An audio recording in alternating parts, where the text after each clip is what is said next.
Alright, so today is our second installment of making a beat super in-depth. If you haven't watched the first video about melodies, I highly recommend go watch that video before this. Also, thank you so much for all of the love on that video, all of the likes and comments and all that stuff.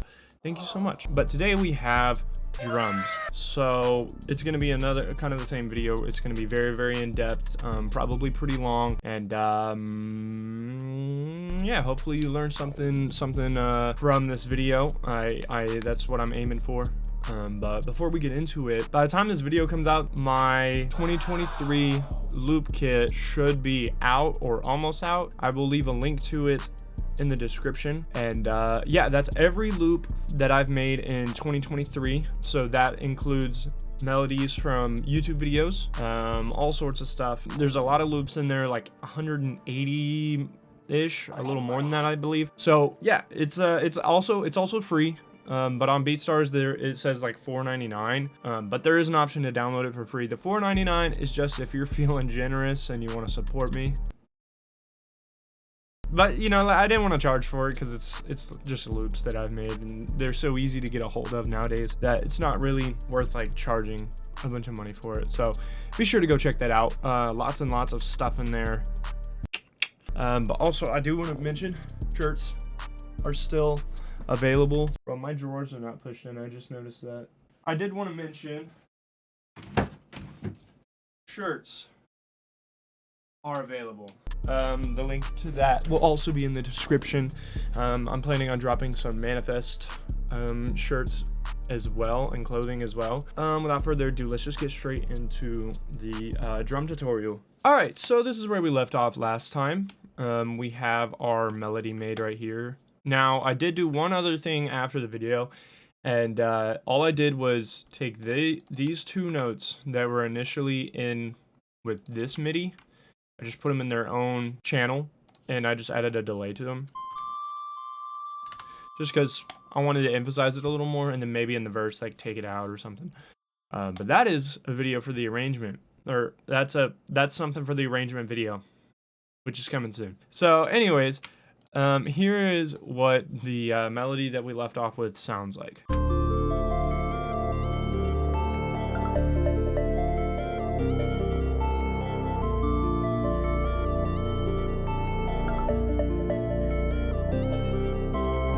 So yeah, if you want to learn how to make that melody in particular, or melodies like this melody, or melodies in general, be sure to go look at the melody tutorial. I will link it in the description below, but I will also have it carded somewhere. Definitely go recommend watching that before this video, but let's just get straight into it. So first thing, with the template I mentioned in the last video, I have 8 and 4. I use 8 usually, like I said, and this is what I use to put my drums in. I do this pattern maker, I think that's what it's called. I don't know what it's called, but yeah, and then I'll just substitute the sampler channel that's labeled 8 with a clap, like I just did. I did pick out some drums that I wanted to start with. I don't know if these are going to be the last drums. I just wanted to get the sound selection kind of out of the way, because that takes forever for me. I can't decide on whatever. I can't decide on it. So anyways, we start with the clap right here, right? So we got it in here, just like this. Look at that. Now what I usually do is I usually will do one of two things. I'll usually go with the 808 and see if I can get a cool bounce with that, or I'll do all the percussion and then do the 808 last. Let's start with the hi-hats. So for my hi-hats, if you right click on the hi-hat channel, you can click fill each 2, 4, or 8 steps. Now, I know what you're thinking, 2 steps, boom, it's done. But what I do is I actually do 4, right? Also, these are loud. I do 4, and then I go into the piano roll right here. I Control A, and then I hold Shift and click on one of them and drag them over 2 to the right. So now you have a 2-step pattern, but I'm not done yet. I hold Alt and I scroll down just a few times just to get kind of like a difference in velocities. I don't know, I've been doing that for a long time, and so I don't know, that's just what I do. You can do it if you want, you don't have to, but this is just what I do.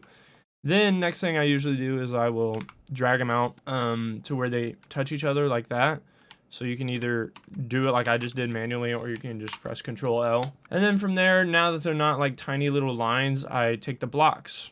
And now I just work with the blocks. And I kind of just try and sound it out in my head. Also, just to be clear, or just a little piece of advice, double clicking on here and making sure the loop points are off. It doesn't matter if it's grayed out like this, I don't think, but if it's on, then turn it off, because it'll just get really hectic and really annoying. And honestly, why do you want that? So just turn that off. Make sure you turn that off. And that's the same for almost every sound you ever use ever, unless you want it to loop for whatever reason. I'm sure there are exceptions, but let's just listen and see if we can establish a little bit of a bounce with the hi-hats.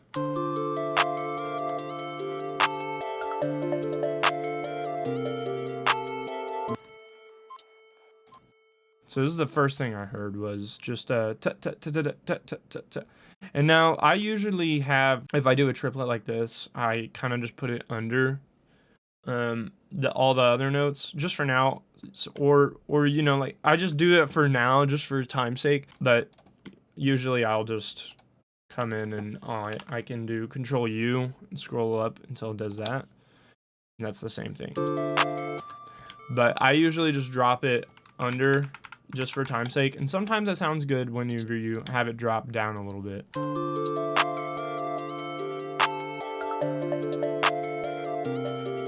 So I'm going to go ahead and do that to all of these right here, and just going to keep listening to see if I can hear anything else I want to add.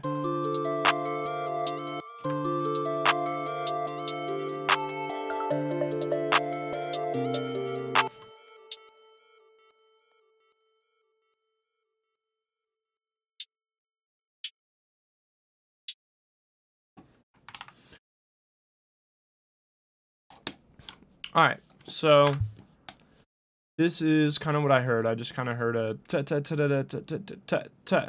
emphasize right here.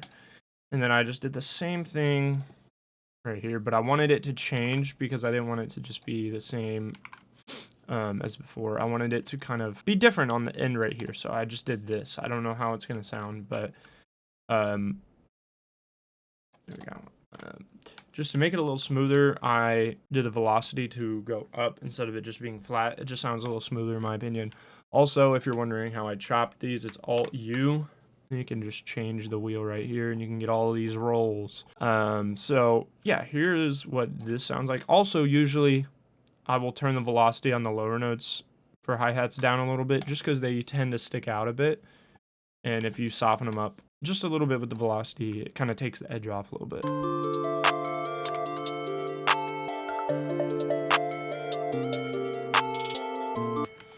Now, I noticed that this is coming in a little earlier than I was thinking, so I'm going to move it over.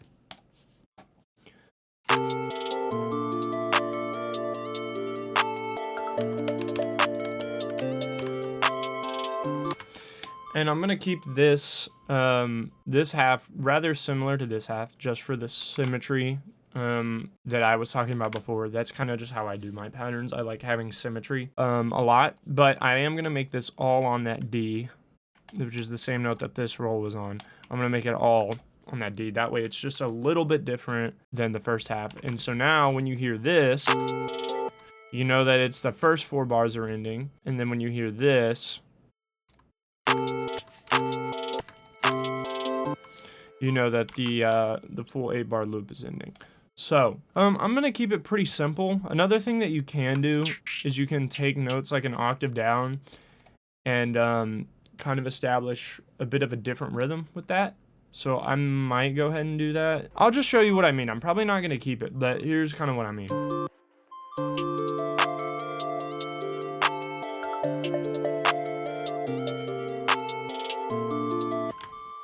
Something kind of like that. It's usually pretty simple, but actually, what the heck, I'll keep it. But I'm just going to turn it down because I might throw these hi-hats in Looperator or Effectrix or Shaper Box or whatever. That's how you get some crazy, unique hi-hat patterns. But we'll do that a little bit later and see if anything sounds good. Next, I have a counter snare. So we'll just see if there's a place that that can fit in. And usually if it's something like this, I'll just put it in the pattern maker where I don't have to do all these notes. I'll just put it in the pattern maker and just try out different rhythms.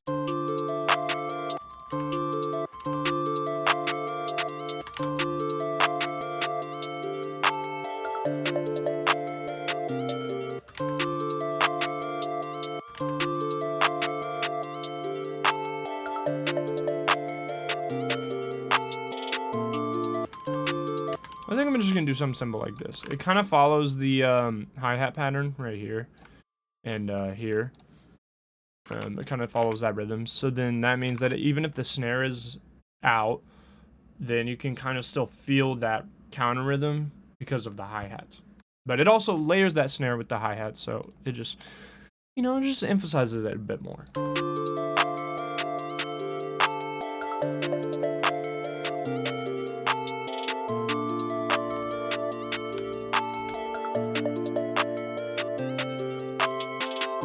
And again, there's that subtle difference at the end of the second 4 bars versus the first 4 bars, but they're mostly the same because of that symmetry thing that I just like to do. Now we move on to the open hats. A little sauce for your open hats. Wait, I have 2 open hats. What the heck?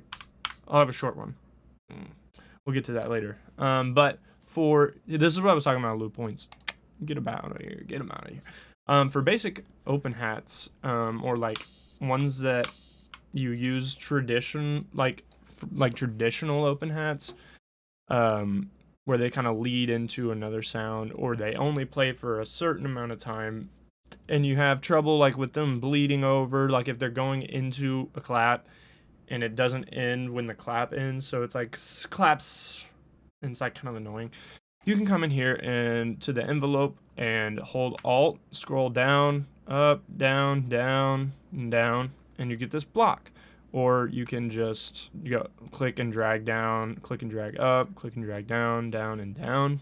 You can do that. But Alt will either, when you Alt scroll up, it'll turn it all the way up. And if you Alt scroll down, it'll turn it all the way down. So the fastest way that I do it is I just down, up, down, down, down. And then there you go. So now the open hat only plays whenever you press the key. So now if I do this, it doesn't bleed over. The sound will end right here where the clap ends, or where the clap comes in. So it's like clap, like seamless.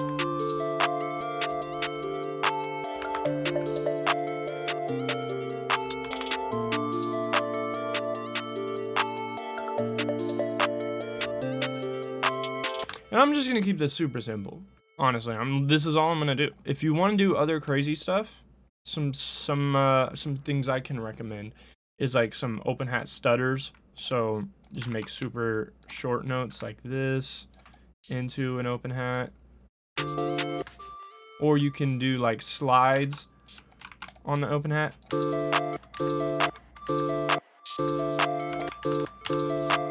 You know what I'm saying? There's all sorts of stuff you can do with the open hats, and that goes with any of the drums. You can do a bunch of crazy stuff. But open hats with a snare and a really hectic hi-hat pattern going on, it's probably best to kind of keep it pretty simple, because you don't want to make the drums just overly crowded. By the time everything comes in, I feel like it's going to be pretty full with just the open hat pattern. So moving on, there is another open hat, and I'm not going to mess with it until we do the 808s, and I'll show you why. So let's just move on to the 808s. I have 3 different 808s because I didn't know if I wanted to go long, like with the spins, or short, like the Zay. But I think I'm gonna start with this Pierre 808 actually. It's like a Zay, but it's a little beefier, I think. I don't know. Maybe placebo. But I'm gonna do the same thing that I do with the open hats to the 808. And since this kind of has a click in the beginning, I'm gonna turn the attack up just enough to get rid of that click. And then I boosted this a bit. I usually boost my 808s just to where they're a little bit out of the frame right here. So usually they'll be like normalized and it'll look something like this. I usually just boost it to where the main part of the waveform, so like right here, is just a little bit out of frame.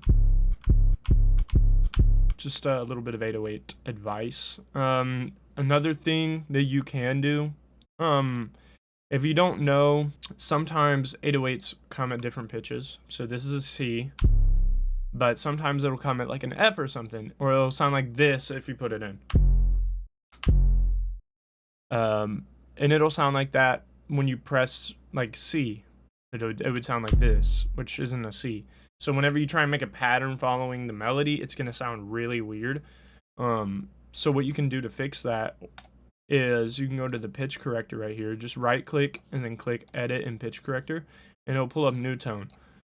And now from here you can do a few things. First of all, you can see the note that it's on. So this one is in C. But if it's out of tune, so if it's like a little bit like this, it might sound a little off whenever you do the pattern, especially in like higher notes, because you can hear the tone a little more.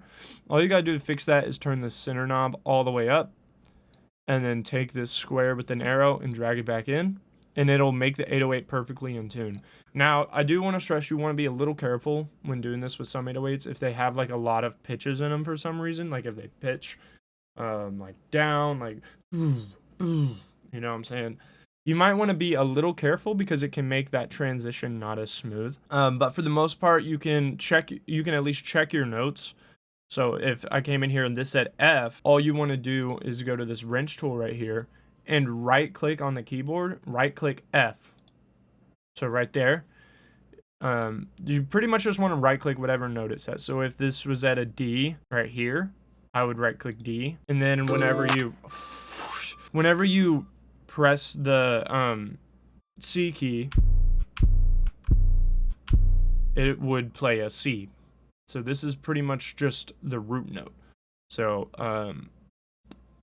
just I don't know how to explain it other than examples. So like if an 808, if it looked like this whenever you open new tone, then you would right click that note, and then it would play C, and it would be in tune. But since mine was in C, and it's, you know, it started in C, it ended in C, I'm just gonna leave it at C. But if that's if that happens to you, that's how you fix that, and it shouldn't sound like super weird whenever you put a pattern out. So next we're gonna get into the pattern. I'm gonna just copy the bass pattern right here and paste it into the 808 piano roll. So now we have the notes that are the bass notes. Now I'm just gonna pitch it up a bit. So pitching up the 808s will let you hear the tone of the 808 a little more.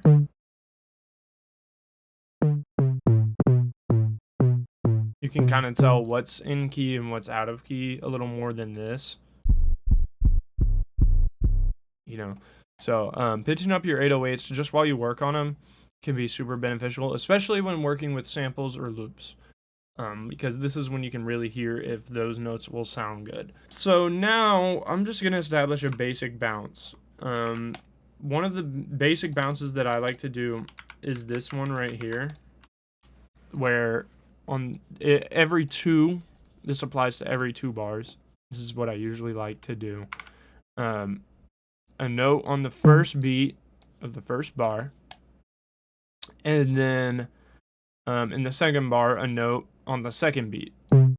So it gives you this bounce that's not like this.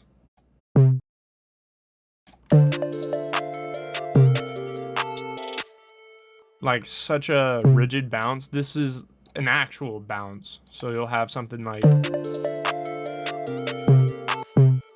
and that's where you hear a lot of beats dance around, is this beat right here, this rhythm. So I'm gonna go ahead and do this to every 2 bars, something like that. So not saying you have to abide by this by any means. You can do this or this or this, whatever you want to do. But this is just what I usually use as a foundation. So from here you can do this bounce, which is another bounce that I like to work around. And you hear this bounce probably the most. And then from here, I'll either just take out notes So I have a simplified version of it. Or I can move notes around like this.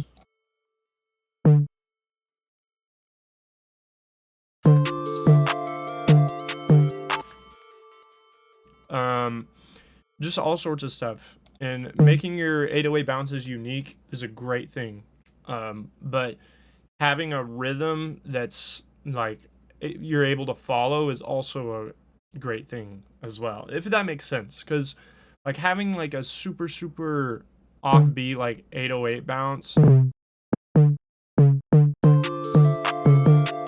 like it's technically this is a bounce, but it's just it feels like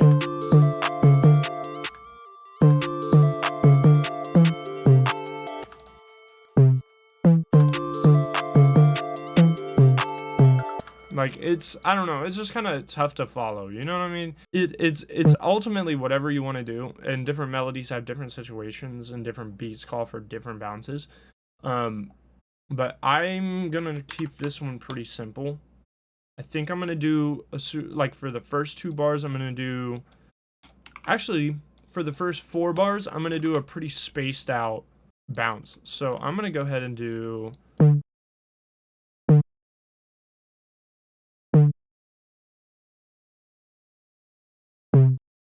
let's try that.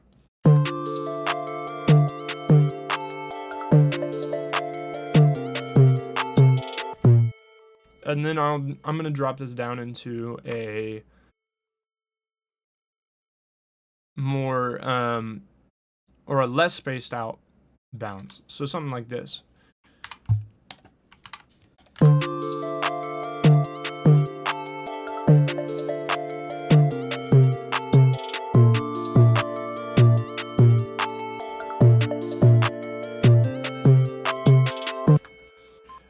And this is what I'm gonna kind of run with. And now from here, I'm gonna pitch it down.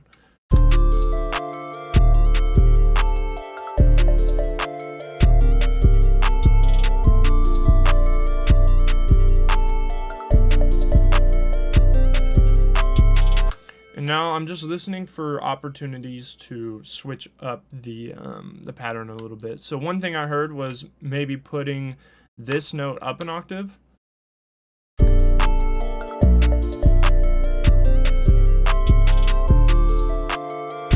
And then another thing I kind of heard was doing something to the end of this right here. So it's kind of like, if you know what a drum fill is, it's something that's kind of played at the end of a phrase to kind of transition into a new phrase, I guess. I don't know how to explain it, but it's kind of like a drum fill where like a drummer will do like a trash can or play like a bunch of toms or something right before the beginning of a new part.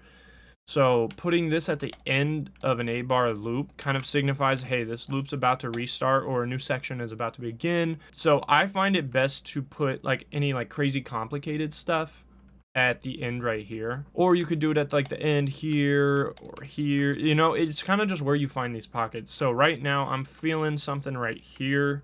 And other than that, I kind of want to keep it pretty simple. So let's just think of some stuff that we can do. I'm going to start from the middle.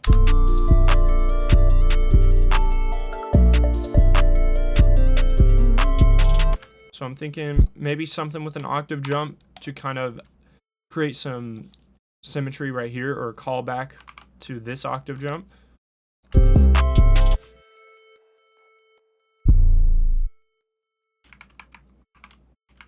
And now I'm thinking another note here, but I don't know what pitch I want to run with. So I'm going to turn it up and see if I can find a note that I like.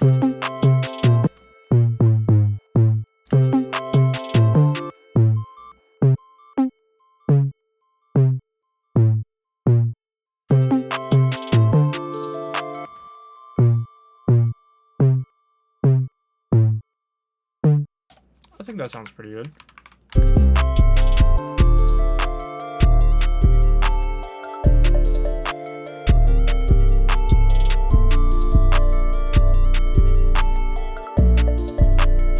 And now I'm actually feeling that I do a 2-bar. So like I'll have this be a spaced out one and this one a less spaced out one. And then I'm going to turn this into a more spaced out one. And this into a less spaced out 2 bars. So I was just kind of feeling that because I really wanted an 808 to hit here when I just listened back to it. And I could have gone without it here. So I'm going to make that switch and see if I like that better.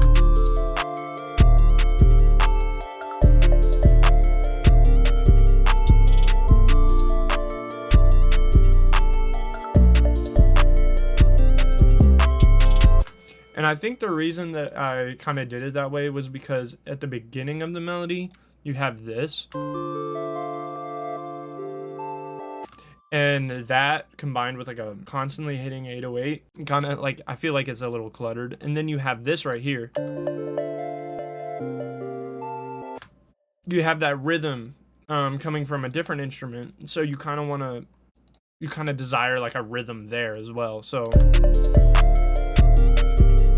even though it's not the same rhythm, it's a more rhythmic pattern. And I think that's kind of what made my brain do that. So I'm going to stick with this 808 pattern for now. And if you want to do multiple 808s, what you can do is alongside doing this right here, you can go into cut self and get a number. You can click cut self on your first 808.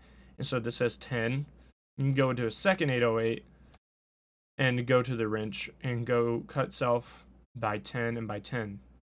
So if I take this envelope off, that's why I was saying if you do the envelope, I don't really think you have to do this. It's kind of more for peace of mind at this point. But now they'll cut each other off. So if I have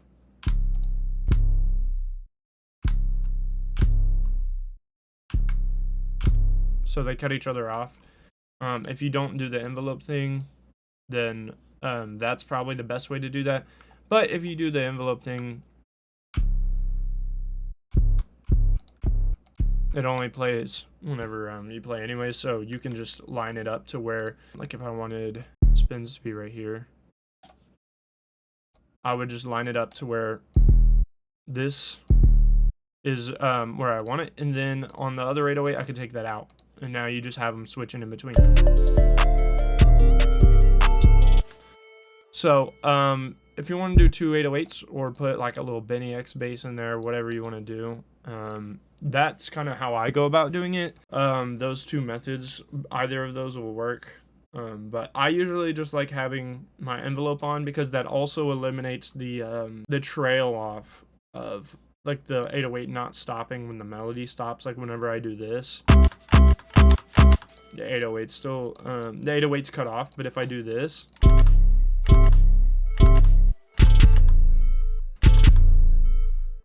and it's still going. And for longer 808s, that can be kind of a problem when it comes to like arrangement, because then whenever, like if the melody keeps going but the drums stop, then you have a bit of bleed over.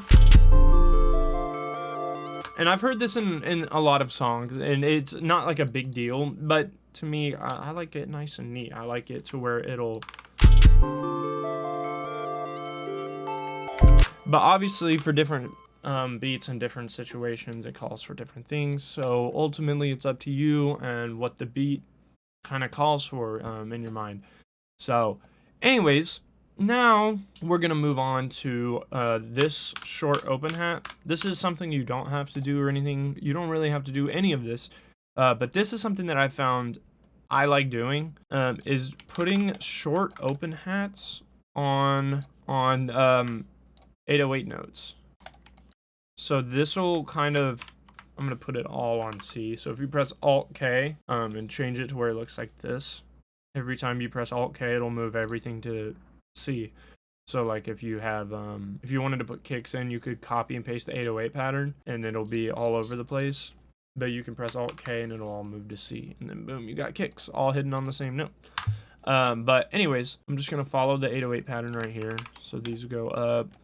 But I don't want to follow this pattern right here. So I kind of want it to contrast every 2 bars. So like the 808's emphasized here, and then here it's not emphasized, emphasized here, not emphasized here. You get it.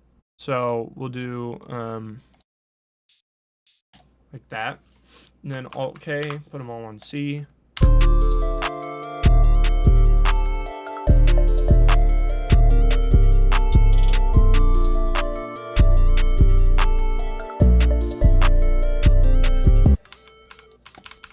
Now, I am hearing a problem with this, and it's that this one right here is kind of conflicting with the open hat that's there.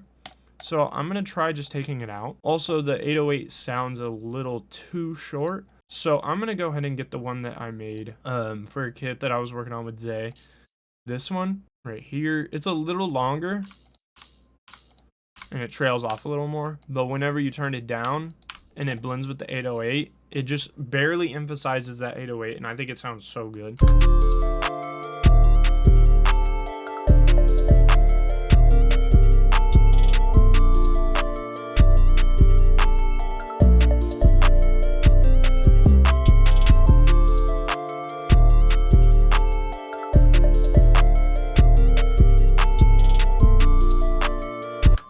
So that's just something I like to do. Now, you can add more stuff. You can add perks, sound effects, all that stuff. You can add all sorts of stuff. But since this melody is already pretty complicated, I kind of just want to keep the drums pretty simple. I don't want to add like a bunch of like crazy claps or like snare rolls or anything. Just because I feel like, you know, the artist needs space to perform on this still. So I'm going to go ahead and select all of these. So if you hold down Control and just drag, you can select a bunch in a row. And if you need like the claps up here and you need to select it, you hit Control and Shift, and then you just click on it. And then Control L will put them all in empty mixer channels and name the mixer channels. So now I see that all of these are named the drum. So I know exactly what this is. This is the 808. This is the open hat. This is the other open hat. And I can just know without having to memorize, like, oh, the 808's on 12, the open hat's on 10. You know, I don't have to do that. It's all labeled, and it's nice and neat. So, yeah, I'm going to go ahead and kind of level this a little bit. Not, like, mix it. I'm just trying to, anything that's too loud, I just want to turn it down a little bit.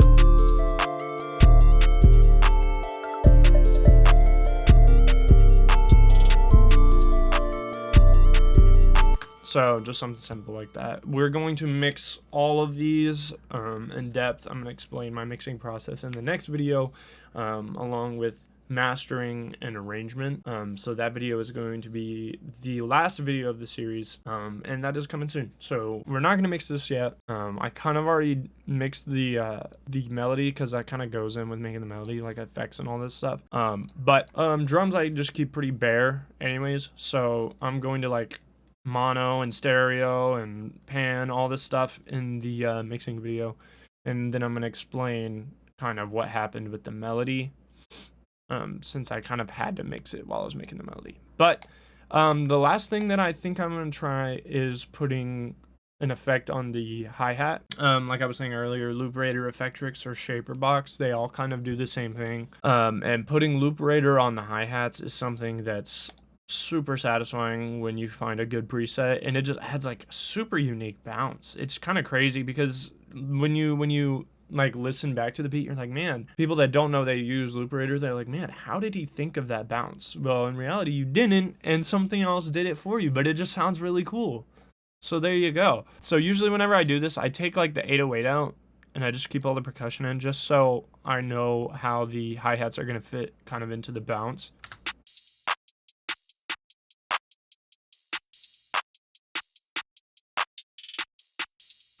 And since it's already kind of bouncy, I'm not really going to try and get a crazy preset on it.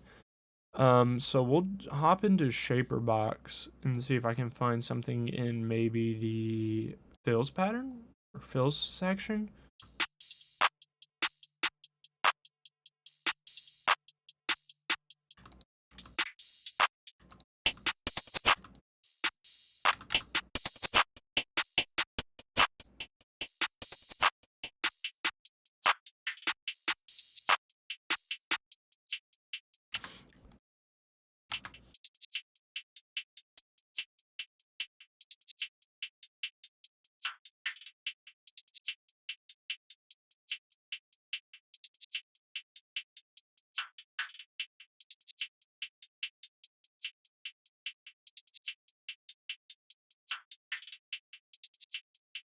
And I kind of like this. It did start off fairly complicated with the liquid compression and the drive and all that stuff.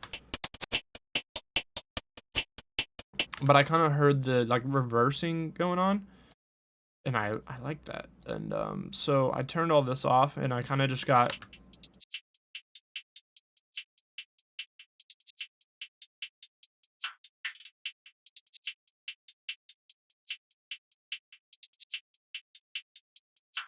it just adds like reversed notes and lower notes where I didn't think to add them, and it kind of establishes a different bounce without kind of overrunning the bounce that I already put on it. But there are other things you can put, other presets and all that stuff.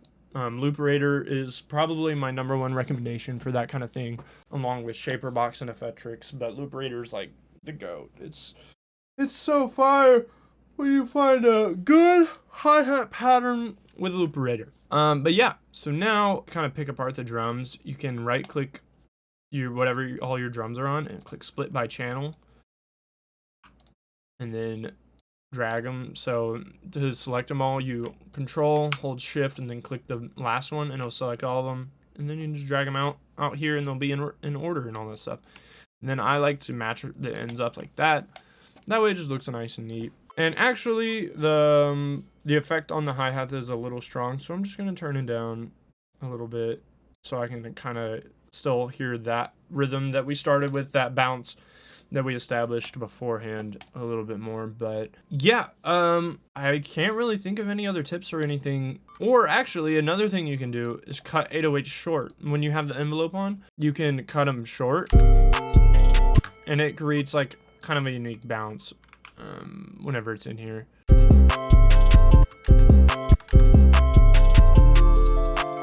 So I think I'm just gonna cut this one short.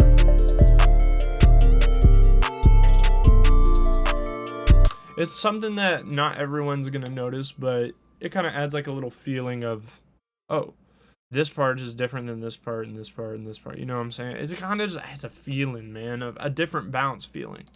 Like something is different about this part, but I don't know what. Until you hear it and you're like, oh, he cut the 808 short right there. He did it. He done did it. But yeah, there's obviously a lot of different stuff you can do with the drums. Like I said, I kind of just wanted to keep it pretty simple, pretty basic. This is all just a pretty basic bounce. The hi-hats are like a pretty basic bounce, but I just have them all on different notes. You know, like it's nothing that crazy, honestly. But this is like a foundation that you can build on. You can add different counter snares. You can substitute like different some of these snares. You can substitute like this one and this one and this one and this one and this one and this one for a different snare, and you would get a different bounce, a different sound, all that stuff. You can make this as complicated or as simple as you want. You can go with just no counter snare and a two-step hi-hat pattern with the open hat. That's perfectly fine. Like I said, different beats call for different situations, and I think these drums sound really good. They establish a rhythm without overcrowding the beat, which I think is ultimately what you should try and go for when you're putting drums in. The other thing I would say is filling in pockets and having pockets, actually. Both the same thing. So like if you can look, it's kind of like a graph on here. This is all very filled up, right? But the open hat is hitting where the snare and the hi-hat are not. So it kind of trades off and it establishes a rhythm. But right here, it establishes a little pocket. It's just for the beat to kind of breathe a little bit, you know? And then that pocket gets filled in later with the hi-hat fill. And so that kind of emphasizes that part a little more. And the same thing over here, fills in the pocket and then establishes a pocket right here. It's all about, you know, just ultimately finding a rhythm and not overcrowding it to where the artist can't like find a flow, can't find a rhythm on top of this. You know, like you're trying to support the artist with all of this. You're not trying to be the artist whenever you're putting all these crazy drums or anything on there, which, like I said multiple times, there's multiple different scenarios where crazy drums work.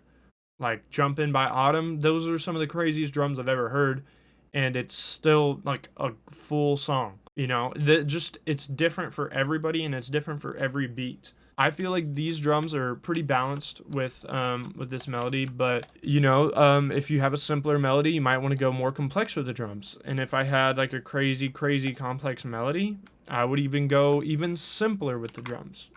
Even though this melody is a little complex and it's very full sounding, I think that the drums we did were pretty simple and not overly complicated. So anyways, yeah, that's enough of me trying to explain myself. These are the drums that we have at the end of this video. This is what we're going with.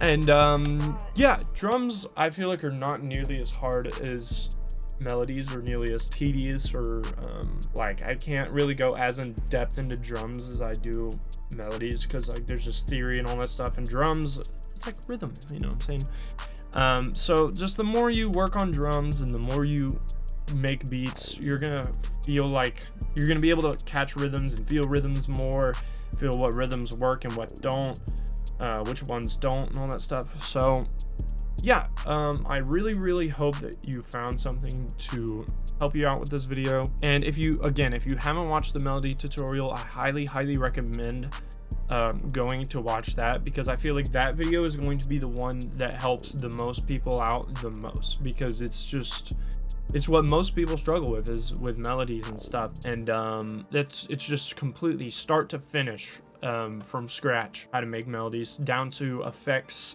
and pockets, all that theory, all that stuff. So be sure to go check that out. It will be linked in the description below, and this is going in a playlist called How to Make Beats in Depth or whatever, and it's going to be the 3 videos that end up coming out all only in that playlist. So if you want to watch all of them, just go to the playlist section of my channel and go watch them all. But yeah, this is all the drums. Next video is going to be mixing, mastering, and arranging all in one video, because it's not super crazy. I really hope you learned something from this, and if you enjoyed this video, be sure to give it a like. Consider subscribing, it's free, and we're almost at 1K. We're like at 780 or something right now at the time of this recording, so we're almost at 1K. I'm trying to get there. I'm really trying to get there, and I really appreciate your support. And be sure to go check out shirts and the loop kit, all that stuff, the free loop kit. And yeah, I'm going to see you in the next mixing, mastering, and arranging video.